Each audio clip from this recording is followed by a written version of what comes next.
I'm pleased to offer these remarks about Palo Alto, California as a smart city. Palo Alto, California is affiliated with a sister city organization called Neighbors Abroad. My name is Bob Winslow, and I'm president of Neighbors Abroad, and I'm pleased to share these remarks about Palo Alto and its approach to smart cities, as well as to how it integrates with our sister city program. Let me spend a moment to introduce Palo Alto and Neighbors Abroad a bit more. Palo Alto is located in the San Francisco Bay Area. It's a community of 65,000 residents, but during the day, the population triples with the influx of commuters into the town to work both in our businesses and go to Stanford University. So as such, the community is famous for not only the university, but as being a home of innovation of companies like Google, Facebook, Hewlett-Packard, that have created a culture of innovation. In this discussion, I'll be focusing on two passions of our community. One is towards sustainability and how an approach like smart cities works to achieve the goals of the community, and secondly, our view towards internationalism, and in this case, our program of sister cities that includes now 8 cities around the world, including in China, Yangpu district of Shanghai, and we equally are welcoming our friendship with Nanjing, China, but we also include places like Palo in Leyte province of the Philippines, Oaxaca, Mexico, Tashura, Japan, and in Europe, the communities of Albi, France, Heidelberg, Germany, Enschede, Netherlands, and Linköping. And I'll speak to how sometimes we use this network as a way to experiment and lift up our knowledge of smart cities and sustainability. Well, let's begin with just making sure we're all on the same page. What is a smart city? We use technology to improve the livability, workability, and sustainability.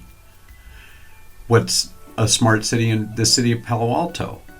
It's basically a framework, and we apply this framework to achieve the objectives of livability, workability, and sustainability. It's integrated into the domains of service within Palo Alto. Not only environmental service, but we seek to build the community experience. You might almost look at it as customer satisfaction, and also public service excellence. So it's a culture of empowerment. Now, my remarks are offered from that of the city staff, and even though I'm a community member, I'm speaking in the context of being a civil servant looking out, in that our work is a partnership between city staff and the community members, and there's a lot of engagement between the community and city staff towards achieving our community objectives. Let's briefly focus on a few of these experiences. For example, community experience incorporates security, safety, housing, buildings, and mobility. And one good example is in the area of mobility is how can we get around town without necessarily being dedicated to single occupancy vehicle transportation. And environmental stewardship to me is core. I'm an environmental engineer, and I've always had a passion for seeing how cities can make their mark on improving key areas of sustainability, including energy, water, waste, trees, and future-proofing. One interesting thing about Palo Alto is its own utility, and this is unique among cities in the United States, where not only is the conventional city services offered, but also we are our own utility. And this allows sometimes an overlap and a synergy towards achieving sustainability that brings in the impact of the utilities as well as the impact of other city services.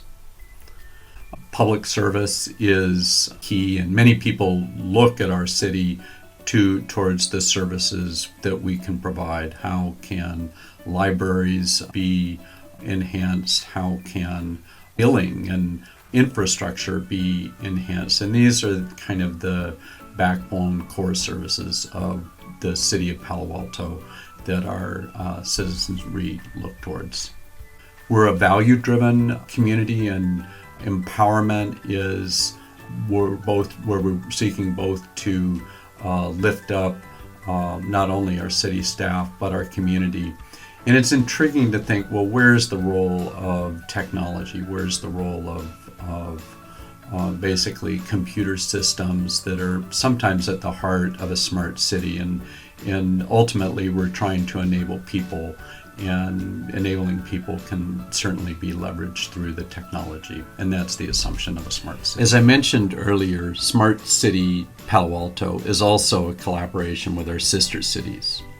And sister cities are scattered around the world and basically are an opportunity for us to see best practices in international communities where some of our core challenges have actually been addressed and made significant progress had been made.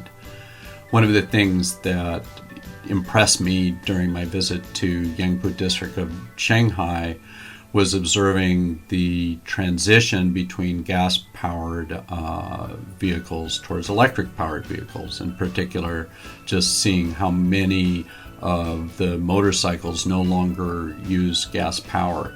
And this ability to shift is core.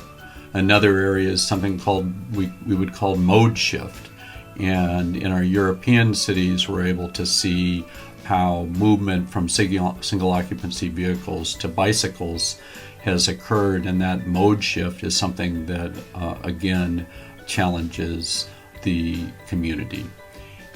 Areas like waste management and waste reduction, obviously other areas of climate change are equally important to the city.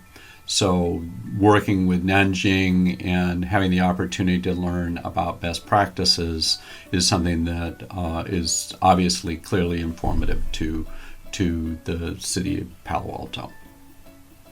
Somewhat in closing is an opportunity just to look down the menu of projects in the smart city arena in transportation, sustainability, digital services, and as I mentioned, as a utility, our energy and utility sector. And there's a lot of great projects, and each of these would warrant their own presentation, but it allows you to see the inventory of work that our city has done. We sometimes work to understand what is a smart city and what is not a smart city. So these values and kind of litmus tests work across the various initiatives that the city undertakes in the area of smart city work. We carry principles into all of these arenas. And so if you look at how each of these principles could slice across any given smart city initiative, asking and considering these principles optimizes and creates a better outcome that again works to resonate with the city of Palo Alto's values. So there's a number of experiments that we work with in the smart city sector, and experimentation is the hallmark of, frankly, Silicon Valley, and many ideas fail, and that's the idea, is even if it fails, you learn and you go and you try again. So failure is not something that is criticized, it's more how we move forward. You can see that if we were to represent the accomplishments of smart cities, key metrics of the city show positive reduction and accomplishment. Obviously, there's a long way to go, but the trends are in the correct direction. So with that, we stay cool, we stay connected. and we do it together. It's been a pleasure to offer these remarks, and I wish you good success at the conference.